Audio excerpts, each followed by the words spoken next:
క్రీస్తునందు ప్రేమైన సహోదరి సహోదరులకు యేసుక్రీస్తు నామములో శుభములు. దేవుని యొక్క కృప మీకు కలుగునుగాక. ఈరోజు దేవుడు మనకిచ్చిన మాట పేతురు వ్రాసిన మొదటి పత్రిక 3వ అధ్యాయము 13వ వచనం. మీరు మంచి విషయంలో ఆసక్తి గలవారైతే మీకు హాని చేయువాడెవడు. ఈ మాటలు మనం పేతురు గ్రంథంలో చూస్తున్నాము. పేతురు సంఘానికి ఉత్తరం రాస్తూ ఈ విషయాలు తెలియజేస్తున్నట్లుగా మనం చూడగలం. ఇక్కడ ఆయన చెప్తున్నారు కదా, మీరు మంచి విషయంలో ఆసక్తి గలవారైతే, అంటే మంచి విషయాల్లో ఆసక్తి కలిగిన వారిగా మనం ఉండాలి అని ఇక్కడ పేతురు గారు తెలియజేస్తున్నారు. ఎందుకు అనంటే మనం మంచి దినాలు చూడగోరాలి అని అంటే ఎలా ఉండాలి అని పై వచనాల్లో తెలియజేస్తూ, అదేవిధంగా ఆయన కన్నులు నీతిమంతుల వైపు ఉన్నాయి.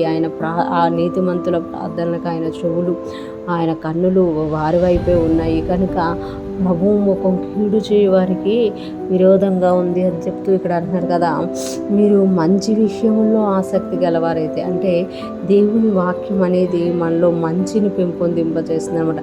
ఎప్పుడైతే మనము యేసుక్రీస్తుని ఎరిగామో వాక్యం అనే పాల చేత మనం పెంచబడుతున్నాము అని పేతురు గారు మనకి తెలియజేస్తుందన్నమాట. అంతేకాకుండా ఆ వాక్యం అనేది మంచి చేసేవారిగా, మంచి చేయడంలో ఆసక్తి గలవారిగా మనల్ని ప్రేరేపిస్తుంది.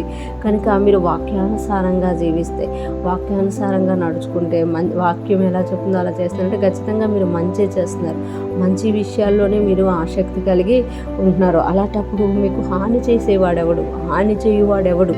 మంచి చేసేవారికి హాని చేసేవాడు దూరంగా ఉంటాడు. రెగ్యులర్గా మనం బైబిల్ చదువుకోవడం కానీ, ప్రార్థన చేసుకోవడం కానీ, ఇతరుల విషయంలో మనము మంచిని ఆలోచించే వారంగా, వాక్యానుసారంగా ఇతరుల విషయంలో మనం ఆలోచించినప్పుడు మనకి ఏ హాని కలగదు అని వాక్యము తెలియజేస్తుంది అనమాట. ఎందుకు కలగదు అని అంటే, నువ్వు ఏదైతే మంచి అవతల వాళ్ళ విషయంలో ఆలోచిస్తున్నావో, అవతల వాళ్ళు మంచి కొరకు ప్రార్థిస్తున్నావో, లేకపోతే నీకు మంచి జరగాలని మంచి విషయాల్లో ఆసక్తి కలిగి ఉన్నావో ఆ మంచి నీకు జరుగుతుంది. కానీ కీడు అనేది జరగదనమాట. అంటే దేవుడు తెలియజేస్తున్నారు కదా, మంచి విషయాల్లో ఆసక్తి కలిగి ఉండాలి. అంటే వాక్యానుసారమైన ఆసక్తి కలిగి ఉండాలి.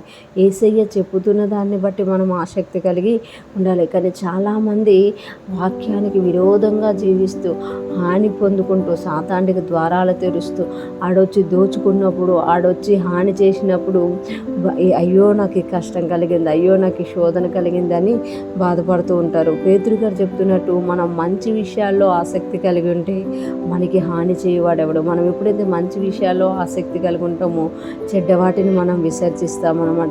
ఇతరుల విషయంలో ప్రేమనే చూపిస్తాం కానీ వాళ్ళని ద్వేషించమన్నమాట.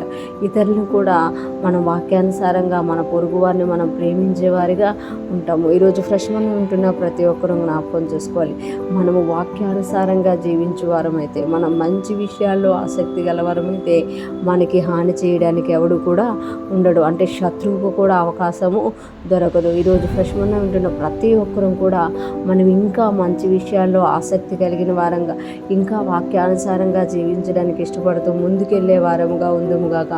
అటువంటి దైవిక కృప మన మీద ఏలుబడి చేయుడుగాక. ఆమేన్.